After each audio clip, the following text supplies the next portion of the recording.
I really like the way you've wrapped your hijab in your profile picture. Jazakallah, brother. Please don't call me brother. Oh, sorry, mate. SingleMuslim.com proudly sponsors Half My Faith, All My Struggle. Street lights guide me. Love is being soulmates, really. In Islam, marriage is a fundamental part of a Muslim's life. It is widely accepted across all schools of thought that getting married is half your faith.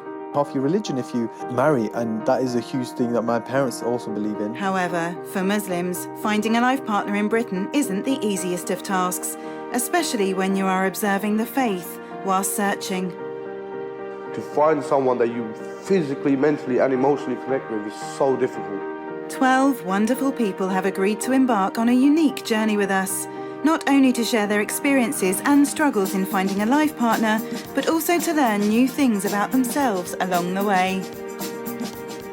I feel that I'm ready now to share my life with someone. I just hope that it happens one day. If I was to meet someone else, I'd probably take it very, very slow. Does marriage being seen as more of a religious duty distort one's judgment in seeking a life partner? I think you say you're looking for a wife, but I don't think you are looking for a wife. With divorce always being a risk, could some be about to make the same mistakes again? Don't look for someone who's like you, look for someone who's going to complement you.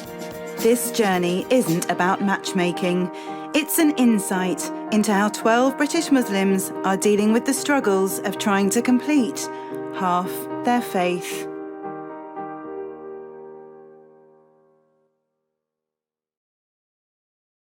This is 24-year-old radio DJ Yasser from Manchester, who now lives and works in the media industry in the capital of London. I have a big passion for hats. I have one head, so I like to design it as much as I can. I'm from on holiday. Pretty funny if I want to go swimming. This hat, this was given to me by my sister. There's only one made in the whole entire world. And this is it right here. He's not looking for marriage just yet. At my age, getting married can sometimes be, a bit of a rush because you don't really know who you are. So I think giving it a couple of years, I will know exactly who I am. But when he does, he's looking for a rock star romance with some religion. My career is important and my home life is important, and one won't win over the other. It can't. Deen isn't something you can compromise. I think it's a tough situation. I wouldn't want to marry someone who doesn't practice like me, or because I feel that will break it apart. This is called my cool stuff fridge. But there's all sorts here. We've got Glastonbury we did this year. Got to go Reading Festival this year. These all random little launch parties. I got to go to Naughty Boy. Got to go to his album launch party. He thinks she will be someone who will be accepting of his DJing in nightclubs. In all honestly speaking, do you really think you're going to find a practicing Muslim woman who's okay with you being a DJ or going to a club or a festival every day? Do you think that they exist? For any woman, regardless of religion, being accepting of their DJing husband working until the late hours in environments where they're attracting a plethora of attention could be challenging. They'd lie to themselves, they'd lie to everyone, they'd say, no, it's fine, I completely trust him, he's got his head screwed on, I know he's not going to do anything like that, but it will eat away at them afterwards. I'm just going off a woman's kind of mentality, which is that it would be really hard to accept something like that.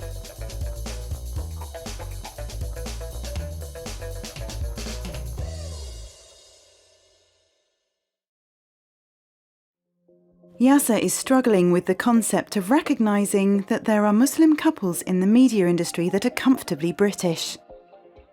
He has travelled across London to meet Omar and Amina, who are in their early 20s and found love on Instagram.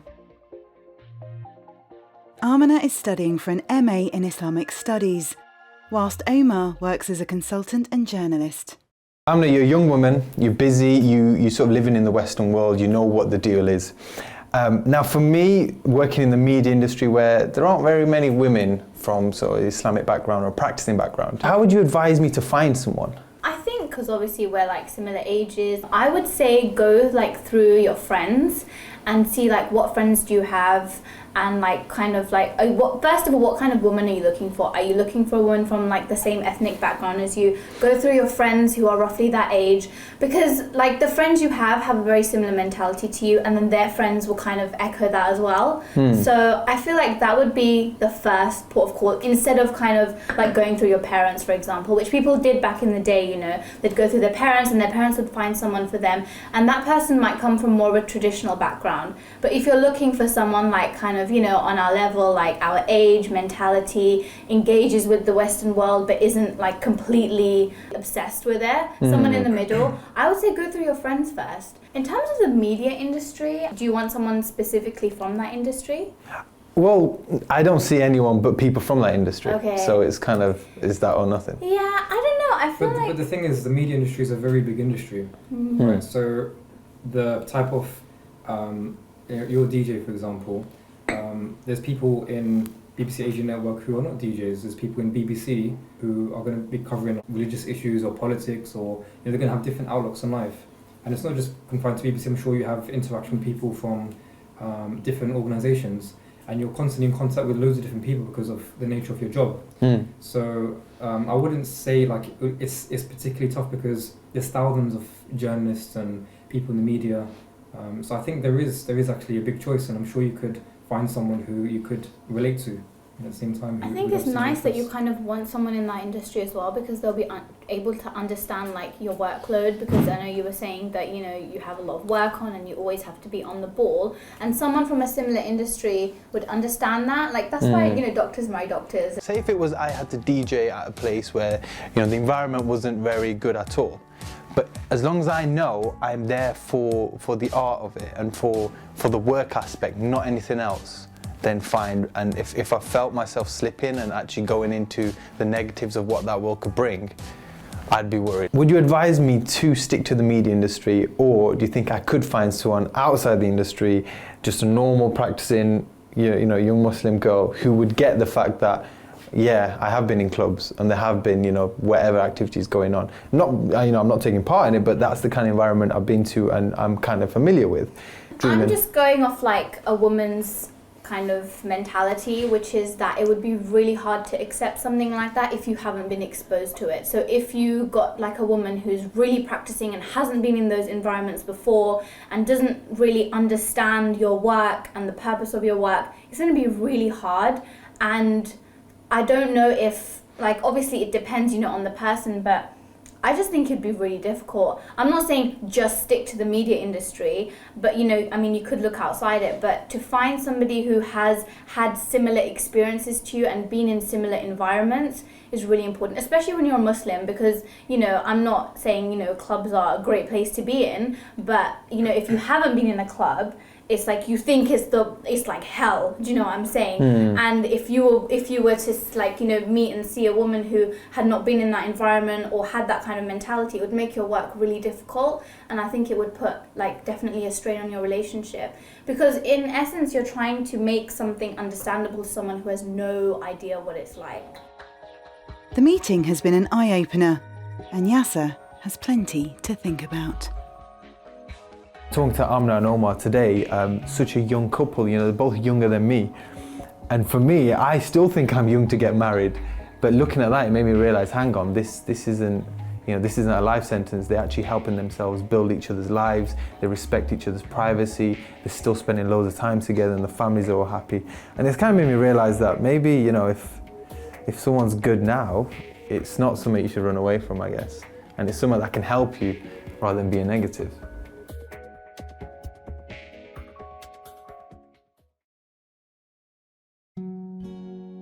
Rabina is from Ashton and is divorced with 4 wonderful children.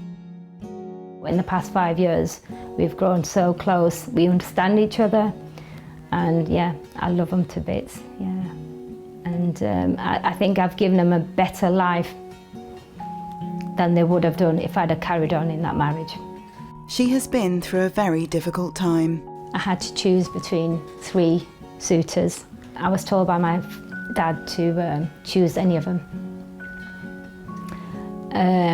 But the way he said it was, as if I had no choice in the matter. So Well, his words were, you either choose one of them or... There used to be like a railway track near our house, and he said something along the lines of, well, you know where the railway track is, just go on. You can either choose that way or you can choose one of these men. And do you think that it was a serious threat that he meant that? Yeah.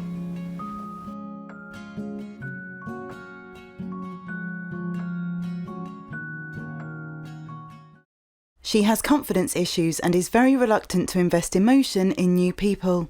I have this fear of I don't want to be hurt again because I've been hurt for so long. I tend to keep them at a distance. You might end up getting your heart broken. Are her fears and cautious approach eroding her chances of success?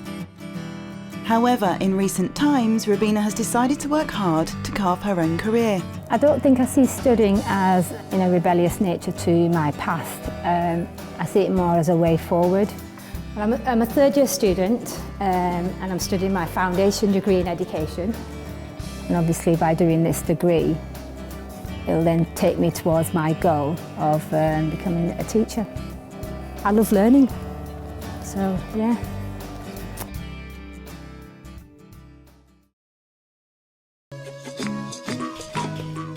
Assalamu alaikum. Wa alaikum assalam. Hey, do you pray? Yeah, alhamdulillah. What about Game of Thrones? Do you watch that? No way, I've just finished season 4. Find your perfect partner. SingleMuslim.com proudly sponsors Half My Faith or My Struggle. Hey, have you been to Hajj or Umrah? Yeah, I did Umrah a few years ago. It's something I really Want to do when you get married, right? Yeah, inshallah. Find your perfect partner. SingleMuslim.com proudly sponsors Half My Faith or My Struggle. Rubina has come to meet Iftikhar and Dr. Shanaz to seek advice on what she can do to make her search easier and more hopeful. You know my situation, so how can you help me? Can you tell us what you've already done so far to help yourself? I've been online and, I go online quite a bit. Have you met anybody physically yet, face to face? I have met one person, but nothing much came out of that one. What do you think what do you think the issues are with you? What kind of issues have you thought, oh, I wonder if this is the reason, that's the reason that I can't find that person? I think I'm a bit too laid back. That's one of my issues. I think I don't take it as... Seriously, yeah. Why is that? Why do you think you're not taking it as seriously? Because do you want to get married? During the conversation, Iftikhar has noticed that there is something holding Rubina back when trying to find a partner. Why are you being laid back about it? What's held you back? Yeah. Something's holding you back, I think. Yeah. What's holding you back? I don't know. Yes, I do want to get married. I think it's just more based on my past issues, so I'm still working on that. If you're going to carry the issues of your previous marriage with you, then that's probably not a good start into a new marriage anyway. You need to kind of put that behind you and say, right, this is a clean slate that I need to start with. And if I'm serious about getting married, then I really need to do a lot of work at it. Because nothing's achieved by sitting back. No one's going to knock on your door and say, I'm the right person. You've got to get out there and meet people and find. So I think that's... And you don't seem to have done that. It's time to lay it on the line for Rubina. If it's important, like Shanaz says, it's something that you need in your life, you would carry on until you got that, because otherwise, without that thing... Right kind of people as well. But I think, I just go back to the same thing really, that I don't think you've put sufficient effort into it. No more beating around the bush. You've got to get out there, unfortunately. You've got to do the work, if you like. And from what you're saying so far, you're a bit too relaxed, and part of that may be because, as you were saying, you're still kind of dealing with the issues of your previous marriage, and maybe you need to ask yourself, are you 100% ready to get married?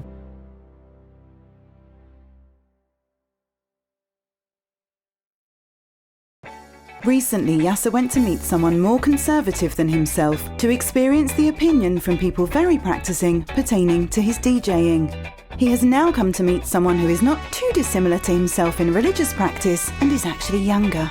Faria is 22 and, believe it or not, is a divorcee from Manchester. It's quite young to be a divorcee, but I don't see it as a bad point at all. From my point of view, I've been through a big change in the way I saw things. So when I was 14, that's when I kind of thought to myself, I want to get married now. I realised that I was too young to get married, so I waited. But as soon as I turned 18, I told my parents that I wanted to get married and start looking for me. If I were to take it to my parents and say, you know, okay, I'm getting to know this guy, he's a DJ. Honestly, when I would be telling them about it, I'd kind of say more like, you know, yeah, he's worked for a radio network and he can DJ, and I'd kind of make it sound as if you're doing more concerts and things like that rather than in clubs. Just because I know how they would kind of, like, they're very against going to clubs, alcohol, drinking, all that kind of stuff. I know you don't do it. Yeah. They know that I don't do it. But I don't think I'd be able to kind of tell them that, yeah, he does DJ at clubs and stuff as well. I feel very awkward doing that. But what I don't get is, say if someone was driving a taxi, which a lot of, like, I got uncles that drive taxis, right? And when they're picking someone up after a night out, that person's in a worse state, right? They're at the peak of them getting intoxicated or whatever. But yet, the taxi's fine in our community, but doing this or, you know, and DJing and kind of getting into that kind of life isn't. I can get why people would feel a bit more okay with taxis, just because when you have a taxi, you can kind of choose your own hours. They choose those kind of hours because obviously they get a lot of money from it, but if they wanted to stay away from it, they could. They have that option. Whereas if you're a DJ, it's kind of like, and doing it in clubs, you have to go there, you have to do it, those are the hours, unless you choose more like concerts and things like that. Well, I'll do a documentary on something for the news channel, then I'll be doing a radio show about, say, new artists and new music, and then I'll be DJing somewhere as well. So there's more to than just being in a club. Faria asks Yasser some very important questions. If you can do a documentary and if you can do radios, why then would you still do the DJing? With DJing, financially it allows me to live a more of a comfortable life than what I would do just making, say, a documentary and just doing a radio show, which, you know, is quite, you know, the rates aren't very high as to what they used to be, say, 10 years ago. So therefore you have to go and do other things. Now, for the DJs that I work with, I don't know any of them less than a six-figure salary. Each one of them are, some are way beyond, some are millionaires in this field. And talking to them, they're, you know, heart of gold. And I feel like I'd want that for, say, my sister, if she was marrying someone that could bring six-figure salaries or could enable her to live a life that is away from, you know, some of the difficulties my parents would have faced when they first came here and didn't have the financial stability that, you know, my job offers me. You know, being Muslims, we want to live a certain way. And a very big part of that is, you know, making sure that your income is halal, you know, you get halal money. And so if you can try and, you know, do more documentaries and more things like that, where it would be like, you know, more halal money than DJing and things. It's just, you know, thinking about the nature of the money that you are earning. So fair enough, yeah, the DJing will get you a good house, but will that have goodness in it? Will it be blessed? Your intentions are completely pure, you just want to earn a living. Yeah. You don't, you know, your viewpoints are the way they are, that's all fine. But look at what it is that you're doing. You're facilitating other people having the alcohol, having the drugs, and by your music, feeling certain things and therefore wanting to continue doing it. You're facilitating that. So your intentions may be pure, but the result of your actions is it encourages other people to want to have the alcohol and the drugs in time with the music. It makes them want to come back for more. How do you feel about that particular aspect of it then? Facilitating the whole crowd, I'm doing one set which, you know, if I weren't doing that, someone else would definitely be doing it. And it's not just me, I'm not serving the alcohol, so I'm not actually serving any of the drugs or the alcohol or whatever may be going on. But I'm thinking of it in a completely different way to how it is. Actually, that is a terrible answer. That is oh, you got me there. Wait. No, I don't want to. I want to genuinely know how you actually feel about that. Like. Yeah. The meeting is one of details and is maritally, mentally challenging even for Yasser. How I genuinely feel about it is I don't see it as though I am. Yeah. I think I'm there to DJ, and if people want to drink and if they want to do whatever they want to do, I mean, the bar's there and they've got their own free will to go and choose. I'm not playing a song that's saying, go to the bar, or trying to convince people to go and do whatever. I'm literally just doing what I do, playing my set as I would normal. If they want to go find a dealer in there or whatever they end up doing, if they want to do that, they can. If they want to go meet someone, absolutely, that's their choice. That's not me forcing anything upon it. So I wouldn't say I'm facilitating it fully. That's kind of there.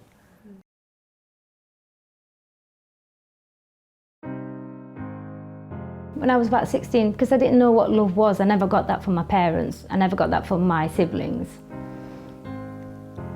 I think I am, in a sense, looking for that now. But more in a mature way, if that makes sense. In a meeting with Iftikhar and Dr. Shanaz, it seems Rabina's past is holding her back in becoming more serious in trying to find her partner. I do actually find it hard to trust, yes. I feel at this moment of time I'm not getting anywhere, so I'm sort of thinking of giving up and just focusing on studying and work. Has Rabina given up her search too early? I think it just gets a bit time consuming, so I sort of, you know, give up after a bit. Go and get that thing. How are you going to Time consuming for something which is so important in your life? Because you're saying it is important in your life. How can you say... I'm juggling a lot of balls at the moment, so yeah. But what is the important thing then? So is marriage not an important thing for you? No, it is an important thing. Okay, so therefore you're contradicting yourself there. You're saying, I can't be bothered to put the time in, but it's important for me. Well, if something was important, you'd put the time in. I do put the time in, it's just I don't put too much time in. Well, then you're not putting the time in. You're not putting the time in. It's not either you put the time or you don't. You can't say, well, I do put time, but, you know, not too much. Will Rabina take on board the much-needed advice from Iftikhar? You've got to see what are the options, yeah? Your friends are going to try and find someone for you, which, you know, I'm sure if you've got friends, they are probably looking for you and whatever. There's a number of different ways, but, you know, you've got to maybe try all of them, if you like. You know, you cast your net wide, if you like. And it may not be the first or the second or the third or the fourth or the fifth. It may be the sixth or seventh. But if you're sincere about wanting to get married and you know, wanting to get married, you know, hopefully within the next year or so, then you've got to put that effort into it, haven't you? Nothing is achieved without putting the effort into it. And you're saying you're kind of laid back. Well, you need to be serious about it because it's a serious business, isn't it, wanting to get married? Will Rabina get her happy ending?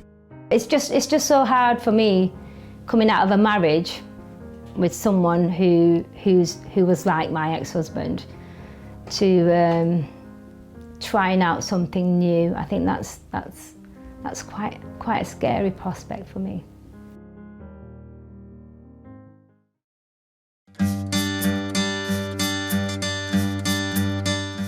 Would you like to live with family after marriage? No, not really. All right. That's partly why I want to get married, so I can move out. Find your perfect partner. SingleMuslim.com proudly sponsors Half My Faith or My Struggle.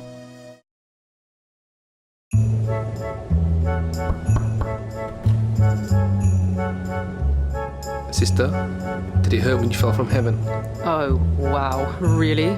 Well, I want to make sure that you go back there in one piece. Oh, inshallah.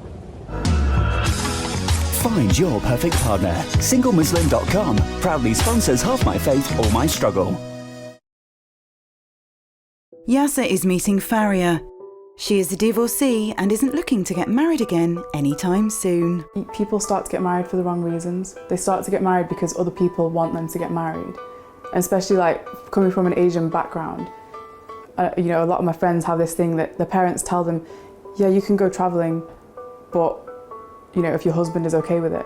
These are girls who aren't married yet, so it's kind of like, it almost is as if their life will only start once they have got married because they will have that freedom to maybe travel if their husband allows it. Faria may be nonchalant, but she's very sharp and the meeting is becoming a reality check for Yasser. She really opened my eyes to the fact that, and it made me challenge what I do. It really did. It made me actually think about it again, thinking, is this right? Is what I'm doing, is it good?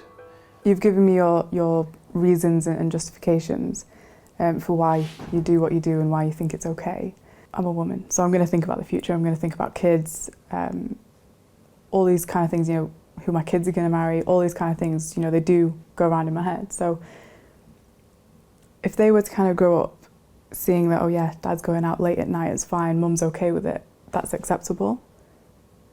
So even though we may instill our kids with good morals, they could still kind of grow up and think it's okay to go out at 1 a.m. Obviously, what is open around that time? Clubs. You know, if they were to one day grow up and say, oh, you know, there's a lot of money in opening up a brewery, you know, I'm going to go into that. Obviously, from us, we're just kind of like, well, no, you can't supply alcohol. That's completely haram. They could turn around and be like, well, Dad's around alcohol. I've never been in a situation like that before. It's weird because I've not had the experience of having like a partner or anything. I've been quite selfish. She really opened my eyes to the fact that, you know, what I'm doing, although I understand it and for me it all makes sense, but there is another human in the picture, could potentially be affected by it. You know, how do you justify that? And it's just kind of like, you know, kids, they learn from what they see. You can tell them as much as you want, but what actually goes into their heads is what they see, what they experience, and what they feel. So if we have a household where, you know, we try and raise them as good little Muslims, but they're still getting these contradicting seeing these contradicting actions, that is going to impact their viewpoints. So where is it that you would draw that line? One thing I'm quite scared about is getting married young, and that's because I don't want to be that father who has to do 3 or 4 shifts for his son to eat, or for the wife to, you know, just about, you know, make it through the day. I want to be able to have, like, you know, money and finance behind me to support that. Am I naive in thinking that, or is that just a dream that, you know, you shouldn't really do, you should just go for it? I think opening up a brewery as a DJ in a club would be a lot worse. I guess, because we all know alcohol and we've been taught about it since we were kids and what it kind of does. So I think coming back to the point of what would you do, what would I say and where would my points be? It's more, you should teach them what it is that they're getting into.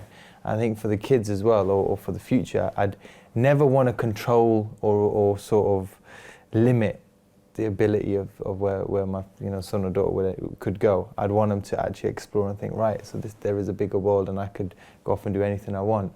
But you also got to have your Islamic principles and explain why things are the way they are. So if I'm going into a club, why is that wrong? Because obviously you've got the environment around this, that and the other. So once you explain it to them, I think, isn't that preparing them for then what's happening? Because you can't shelter them from everything. You've just said, going into a club, why is that wrong? Yeah. You as a profession go into a club, so it's mixed messages to them. You're asking them, going into a club is wrong, and you're explaining why. But then they're seeing you as a DJ go into clubs regularly. Yeah, but I'm not going in as a punter drinking alcohol and doing that. I'm going in for a completely different reason. I don't feel like I'm doing anything wrong, and even if my son wanted to be a DJ, as long as they know what they're doing and their head is screwed on, I think it's absolutely fine. To me, marriage shouldn't be something that you do because other people want it or because your religion requires it. It should be something that flows freely, that is an extension of yourself and allows you to do things that you want to do with the support of someone there. But also, it's not just about yourself, it's about you wanting to support that other person in their endeavours as well. You know, if it got to a stage where it was, you know, you were very into someone, very intimate with them, and you both wanted to definitely go ahead with it, but she still had this, you know, she was unhappy with the fact that you are a DJ and you go into clubs and do that. I know for a fact a lot of girls, if they were at that point, they would still go ahead with the marriage, even though they were unhappy with the DJing job. And they'd lie to themselves, they'd lie to everyone, they'd say, no, it's fine, I completely trust him, he's got his head screwed on, I know he's not going to do anything like that, but it will eat away at them afterwards. Like, it is something that will eat away at them, and that potentially could cause problems later on. And it made me challenge what I do. It really did. It made me actually think about it again, thinking, is this right? Is what I'm doing, is it good? And to be honest, yeah, it's just made my belief in what I do stronger. I think it's opened up a kind of worms, not of confusion, but of questions now. And it's made me think of it more mature than I would before. Before, it didn't really seem like, you know, obviously important, but I thought it all naturally just fit in place. But no, there's a lot more to think about, there's a lot more to consider.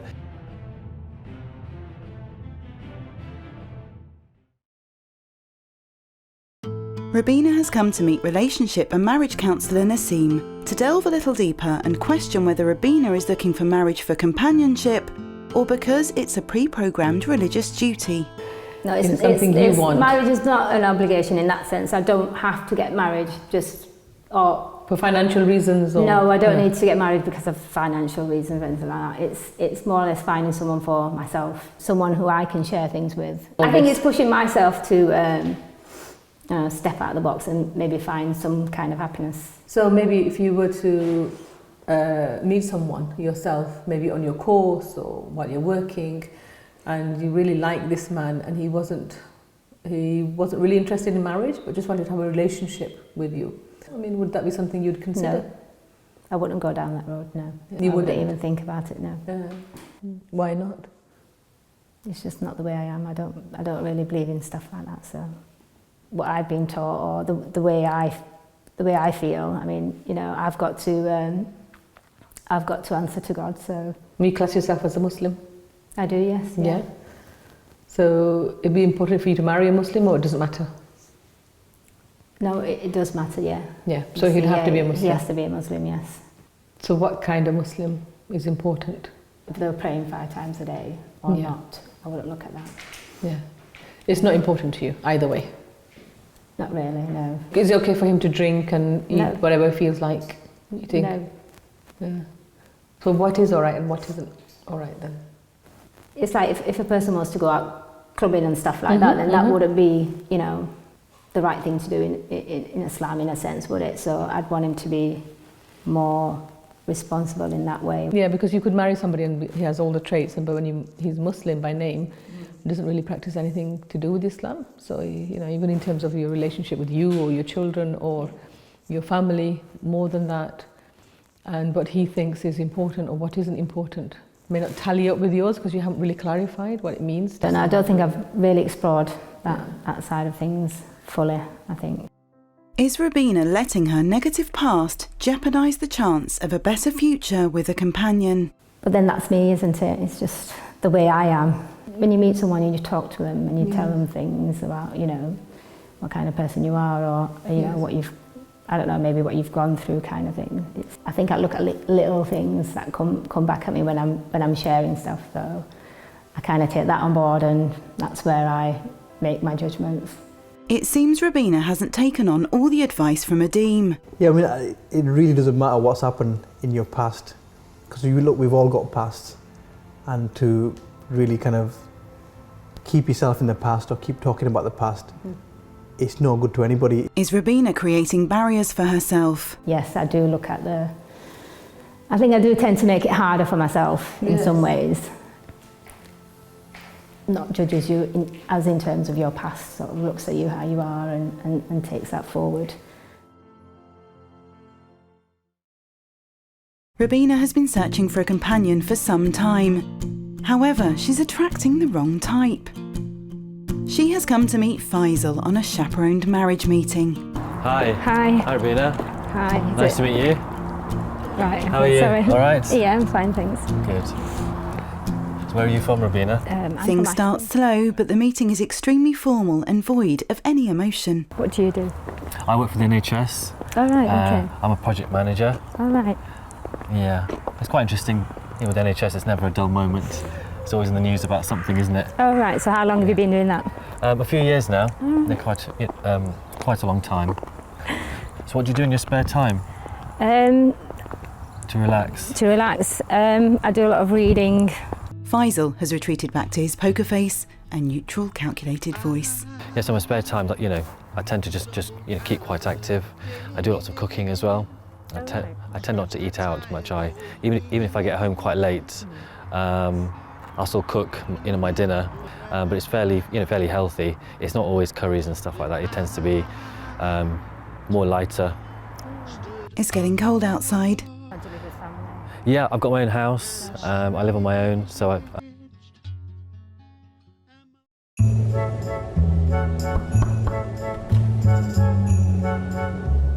Sister, did it hurt when you fell from heaven? Oh, wow, really? Well, I want to make sure that you go back there in one piece. Oh, inshallah. Find your perfect partner. SingleMuslim.com proudly sponsors Half My Faith or My Struggle.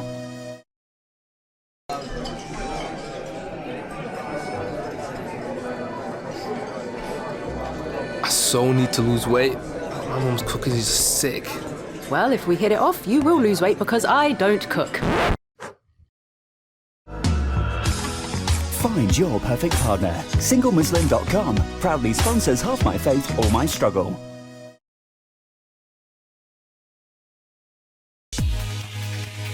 Yasser is a great guy and has many hubby qualities, including compassion, consideration and care. Have you reflected since then, I think? I have. I've been thinking about it quite a bit.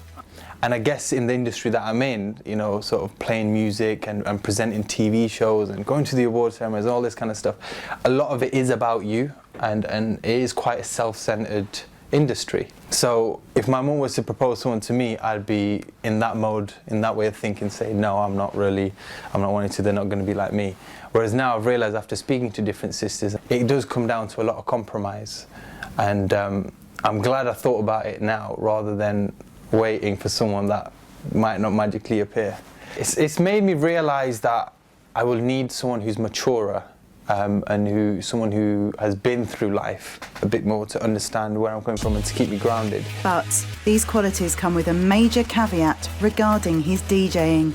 It's made me realise I need someone who's actually going to understand and not take something for face value and think of it as black and white like that. Someone who's actually going to understand and be with me in everything I do. And someone who's mature is someone who can fit that description. And I don't think it's someone who's young or someone who might, you know, be aesthetically pleasing, who I quickly meet and think this is the one. I think it's a lot deeper than that. I think if something like that happened, it would be quite detrimental to myself and to my life and to my career even. I'm now more open to be taught things from a partner. Before, I didn't really think about it like that. I was always like, yeah, what I'm doing is right and this person can complement my life, which was a very selfish way of thinking, but that's just how the environment I was in and that's just how I thought. But after speaking to these sisters, you know, there's a lot of qualities other people can bring to you that you can't bring on your own. Yasser may end up having to compromise if he wishes to complete half his faith. I don't think I will get someone who's as practicing as I thought. I mean, I don't think I'll get someone who will understand my lifestyle and at the same time be so religious that you're just focused in your deen. I don't think I will unless I drastically change my lifestyle and change my career and change everything. I don't think I will. But I'm more than confident there will be someone who understands what I do and someone who has the religious morals, which I value so highly in my life and have respect for, yet still understand the dunya.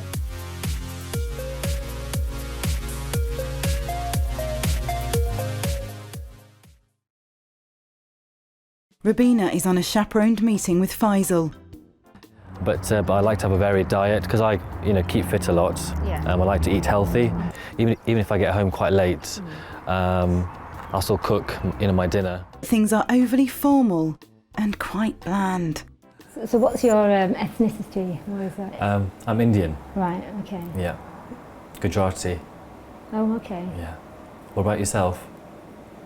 I'm Pakistani. Oh, right, okay. How would that go down with your family? Should be fine, I think. They're happy as well? Yeah. Okay. Right. Yeah. What about your family? I think my family are okay with it, as long as the person is Muslim and I'm happy and, they see that I'm happy, then that's fine. Would you consider having any more children? I might do, depending on the person, depending on the person and the circumstances. What about yourself? Okay. I'm quite flexible. I mean, I would like more children one day. The way I look at it is if it happens, that's great. If it doesn't happen, then it wasn't meant to be. The same with with finding a partner. I'd love to be married again, and if it happens, great. If it doesn't, then it wasn't meant to be for me. So are you open to looking for someone who might already have children? Yes, I don't mind that at all. Right. I'm quite flexible. Okay. So I know that I live a couple of hours away from yourself. Yeah. And if things develop between me and you, obviously my son is he lives in my hometown, and obviously your children are in your hometown, and it would be difficult, I imagine, to kind of find some sort of compromise as to how we would work around that. Yeah. What would you what are your thoughts on that?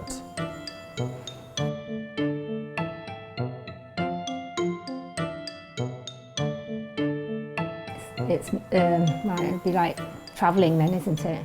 Like a couple of hours? Yes, I guess so. Yeah, I guess it would be. So where have you travelled, Rubina? Apart from Pakistan, I've not really done much travelling anywhere else. Oh, right, okay, because I personally love travelling and want to see new places and experience different things. Would you consider travelling more? Is that something that you'd like to do more of? With the right person, you never know.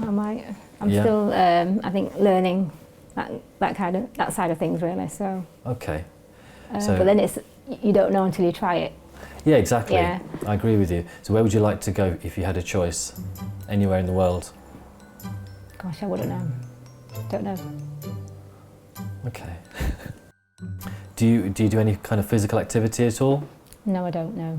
Oh, right, okay. Because for me, being healthy and keeping fit is like one of the top 3 important things in my life.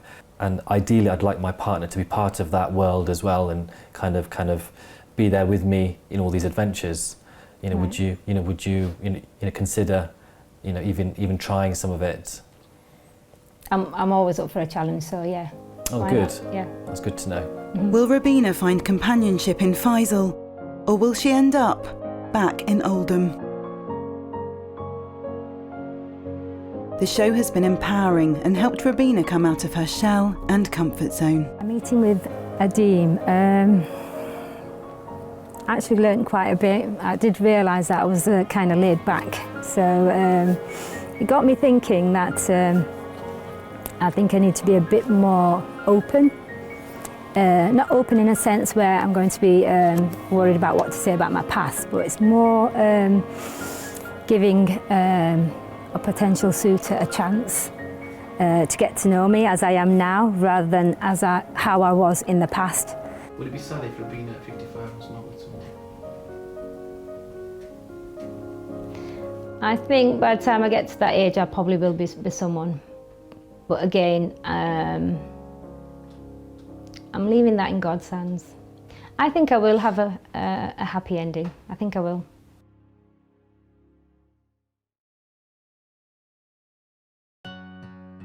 It's been 7 months since we first spoke with Rubina.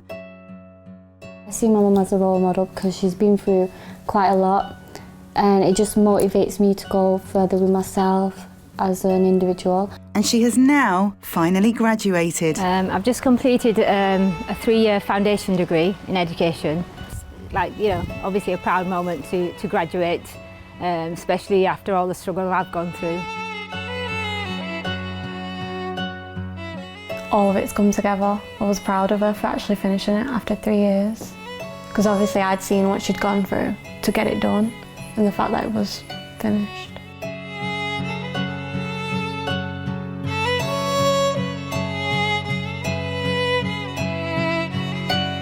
Rubina is a beacon of hope for women who may be going through dark times in their marriages.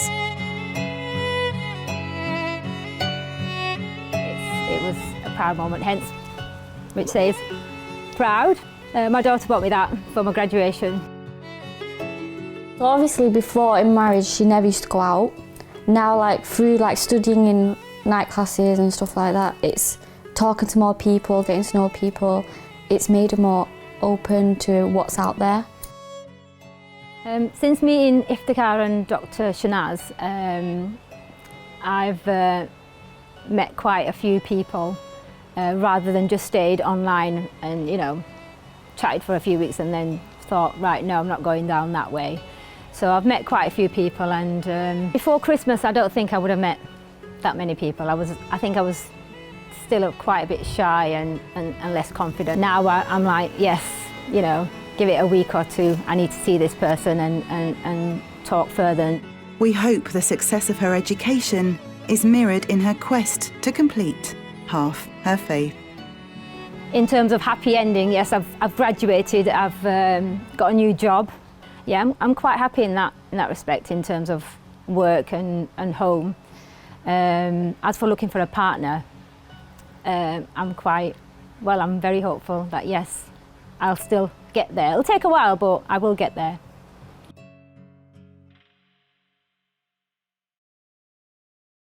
If I didn't do radio, I would really struggle. Like, I was really quiet back in high school and stuff. Like, I was the quietest student in the class. You wouldn't even know I was there. I think following the meeting with Faisal, I think we had different things in mind really in that sense. I didn't see a match there. Yes, distance might be a problem, but I think his outlook in life was different to mine, so I don't think, we have much in common. So I think he wanted something different, and so did I.